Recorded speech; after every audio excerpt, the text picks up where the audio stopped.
तो जय हिंद विद्यार्थियों, आज के लेक्चर में हम आपको समबाहु त्रिभुज का क्षेत्रफल को सिद्ध करना सिखाएंगे। तो समबाहु त्रिभुज का क्षेत्रफल होता है √3/4 गुणे भुजा स्क्वायर। ये हम आपको प्रूफ करके दिखाएंगे। तो सबसे पहले आपको एक त्रिभुज एबीसी बना लेना है और उसमें एक एडी लंब खींच लेना है। अब यहां पर जो एडी लंब है ये है बीसी पर, और समबाहु त्रिभुज की पहचान होती है कि उसकी तीनों भुजाएं बराबर होती हैं। तो यहां पर जैसे मान लो अगर ए बी ए है तो बीसी भी ए होगी और एसी भी ए होगी। अगर ए बी 2 सेंटीमीटर है तो बीसी भी 2 सेंटीमीटर होगी और एसी भी 2 सेंटीमीटर होगी, अर्थात समबाहु त्रिभुज की तीनों भुजाएं समान होती हैं। तो सबसे पहले हम हेडिंग में लिखेंगे दिया है, लिखेंगे समबाहु त्रिभुज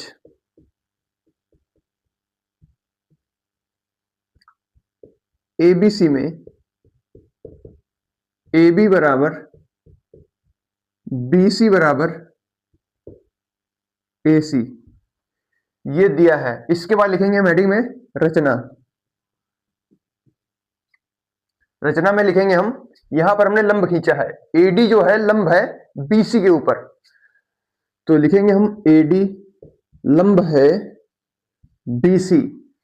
अब इसके बाद लिख लेंगे हम सिद्ध करना है। तो सिद्ध हमें करना है √3/4 गुणे भुजा स्क्वायर।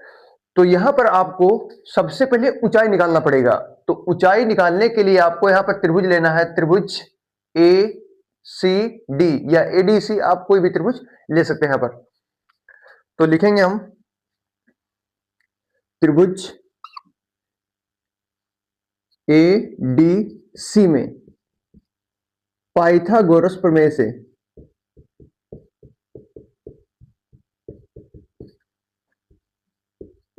तो यहां पर आपको त्रिभुज एडीसी लेकर उसमें पाइथागोरस प्रमेय लगा देना है।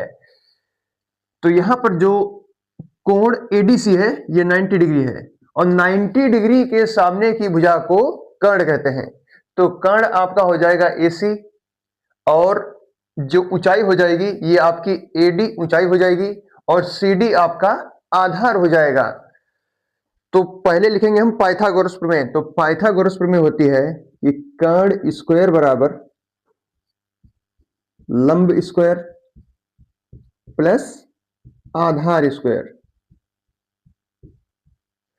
तो कर्ण आपका यहां पर है एसी, क्योंकि 90 डिग्री के सामने की भुजा एसी है, तो एसी को जो है हमने ए के बराबर मान लिया है।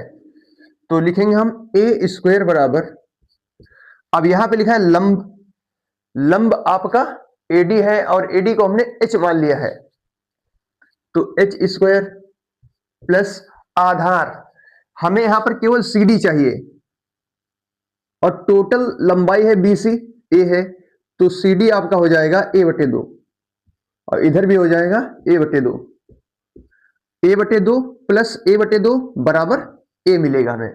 तो आई होप आप यहां पर समझ गए होंगे। तो सीडी जो होगा ये आपका a/2 आएगा, तो आधार सीडी हो जाएगा a/2 का स्क्वायर, क्योंकि यहां पर स्क्वायर लगा है।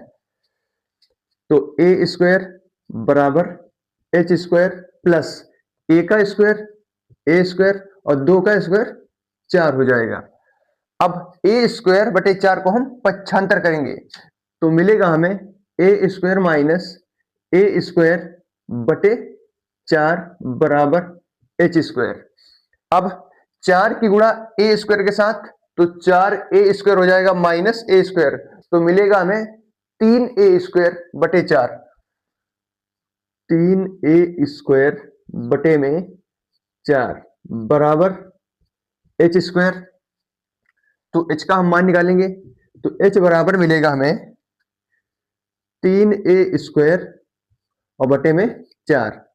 अब यहां पर स्क्वायर है तो स्क्वायर भी यहां पर लगा लेंगे, तो एच बराबर, जब यहां से 2 हटेगा तो उधर वर्गमूल में बदल जाएगा, तो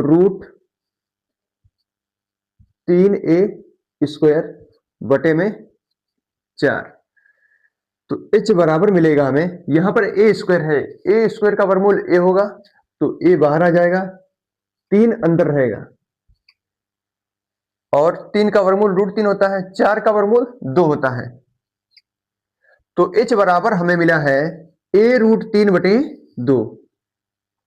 अब यहां पर आपको त्रिभुज एबीसी दिख रहा होगा, इसमें जो ऊंचाई है एडी है, तो लिखेंगे हम त्रिभुज का क्षेत्रफल बराबर 1/2 गुणे आधार गुणे ऊंचाई। लिखेंगे यहां पर त्रिभुज एबीसी का क्षेत्रफल बराबर 1/2 आधार और गुणे में ऊंचाई। तो लिखेंगे हम 1/2।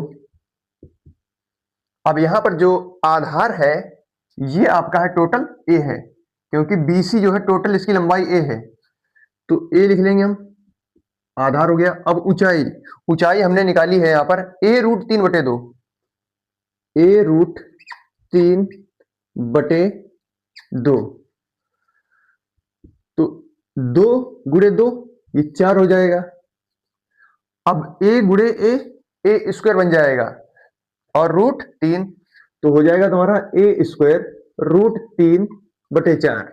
तो इसको हम लिख सकते हैं √3/4, √3 यहां पर 4 हो जाएगा, और a² को हम इसके आगे लिख देंगे क्योंकि ये गुणा में ही है, चाहे आप आगे लिखें और चाहे पीछे लिख दें, बात एक ही है। तो हमें सिद्ध करना था √3/4 गुणे a², अर्थात √3/4 गुणे भुजा स्क्वायर। तो हमने समबाहु त्रिभुज का क्षेत्रफल प्रूफ कर दिया है।